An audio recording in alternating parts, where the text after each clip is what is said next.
Welcome to Watch Symposium. I'm Austin. All right, so I'm headed to the sports club and I've got the Casio on today. I'm stopping off by the public library. I want to get a few books and see if I can find that movie WALL-E, that Pixar Disney movie for my daughter. She read the book, and so I'd like to show her the movie version. And that brings me to a public service announcement. If you've got a 3 or 4 or 5-year-old, a child who can talk but isn't in school yet, I would recommend teaching them how to read. I used a book that was recommended to me by a coworker called How to Teach Your Child to Read in 10 Minutes a Day by Sydney Ledson. I'll put a link in the description. But if you live in another country and they don't speak English in that country, my wife and I use the one parent, one language method. I speak English, my wife speaks Japanese to my daughters. But if you live in a place where English is not the language, then that's particularly important because it kind of gives the child, once they learn how to read, extra chances for input. My daughter reads as she walks around, and there is English to be exposed to in written form around Japan. And also, it just gives it gives sort of an important input element that otherwise wouldn't exist. So I would recommend that, even if you live in the States or America, or that's what they call it there, America, North America, I should say, United States or Australia or England, because once they go to school, they'll already know how to read, and so that will give them an advantage and sort of set the tone for hopefully their whole educational career. My daughter reads books to me now. I don't read to her anymore. If it's a particularly difficult book, we'll take turns, but typically she'll read to me. So anyway, that's something I would recommend doing if you're just starting out with kids. Okay, so let's talk about the second to last video that I made. Link in the description if you haven't seen it, but it was the video when I was talking about wearing the Seiko 5 and kind of appreciating the simplicity of it and appreciating simple Rolexes. And there were a lot of responses, particularly responses aimed at sort of giving me the confidence to wear Rolex. Well, I remember one comment. It was something like, "Your lack of confidence is all in your head." No, my lack of confidence is all in your head. That's not really what not wearing a Rolex is about.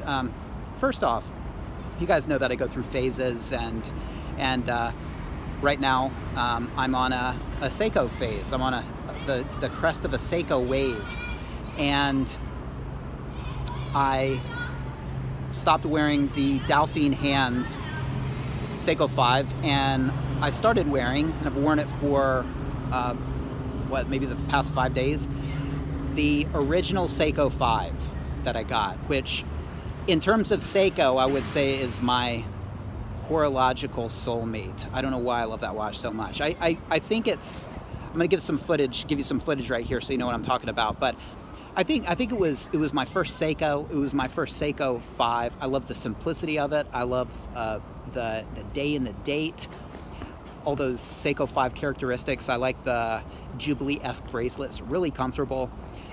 And when I got it, it was dirty, and I had a really fun time cleaning it, and it turned into a mint watch. I mean, it looks brand new, so it had a whole life before me, but it just cleaned up nicely, and so I feel like I have an unpolished new watch, yet it's got that mysterious history that pre-owned watches have that I love so much. So that right there is a keeper. I absolutely adore this watch. But my reasons for wearing Rolex don't stem from a lack of confidence, I assure you. But But there are some statements that I want to talk about, statements that I read in that the comment sections of that video, and statements such as nobody cares what you wear, nobody notices what you wear, I don't care what people think, that kind of stuff. Now I will say that I agree that most people don't notice. In fact, I spent 10 years in Japan and I never saw one Rolex. And I didn't see one Rolex because I didn't notice them. They were all around me, I'm sure, and I probably saw, you know, old ones and new ones and pre-owned ones and vintage ones and big ones and small ones and whatever, but I didn't notice a single one. I didn't notice anything horological at the time. It just wasn't on my radar, and that's what happens if you're not interested. But some people will notice, some people will, and it could be because they're horological enthusiasts, or it could be that they're trying to read you and get a better idea of who you are. And so that brings me to the fact that there are two types of communication, verbal and nonverbal, and your hairstyle and the type of facial hair that you have and your clothing choices all communicate something about you nonverbally, and your watch is a nonverbal communication cue. Now, let me just step back and say it's interesting because when you're talking Rolex, and I refer you, link in the description, to the video where I talk about the two types of Rolex wearers. You've got the show-off on one end who doesn't know anything about horology, and you know they'll probably be more likely to buy a two-tone or a brand new watch or a gold piece, and they're more looking to get a Rolex because of the statement it makes. And then on the other end of the spectrum, you've got the enthusiast and the person who really appreciates horology and looks at the historical significance of Rolex and the contributions and the firsts and sort of the evolution of the brand as originally a tool watch. And I realize you can't pigeonhole people to those two categories. As more of a continuum than anything, with those two types being at the polar ends of the continuum. Obviously, I would consider myself towards the enthusiast and the more appreciator of the horological significance of Rolex. But I do at times appreciate the fuck off factor. I mean, it does come in handy at times. And it's interesting, and this is probably a separate video, but Rolex seems to have really run with the show-off identity. They've gotten big and gaudy and blingy and polished middle links and shiny Cerachrome bezels, and so they seem to have really taken to that statement piece persona that they have. I think that's unfortunate. I think Tudor is probably the watch brand that appeals probably to more of the enthusiasts these days. But because Rolex can mean basically two different things, given those two extremes, you may, when you wear your Rolex, be communicating the wrong thing. So if I wear a Rolex, again, I'm communicating something non-verbally with it, and the person that receives the message, if you will, may draw the wrong conclusion, and they might think I'm a show-off or that I'm trying to big note myself, and they may not look at it like I'm into horology, but more I'm coming at it from the motivation of being a show-off. Right, so that's something to keep in mind, and it's a liability of Rolex, and it's just something you need to keep in mind. Now, the other statement, I don't care what people think. Well, look, if you're on a train of 30 people and you don't know any of them from Adam, I agree with you. Neither do I. But in certain situations, you have to realize the nonverbal communication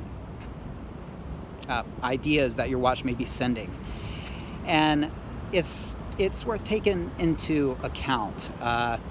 Now, people can misinterpret what your Rolex means to you, whether you're a show-off or you just really genuinely like watches and you just appreciate horology. But I don't think it would be wrong to assume that a Rolex does communicate a certain level of disposable income. And so if you were to go for an estimate or be in a situation where a person is going to give you a price for something and they notice your Rolex, and they notice that they're going to notice through your Rolex that you had the disposable income to purchase it. And that could add a surcharge to that estimate. I mean, if you have a car worked on and you're not wearing a watch or wearing a more modest watch, then the person might cut you a break. But if you've got on that Rolex, they might think, well, this guy obviously has the disposable income to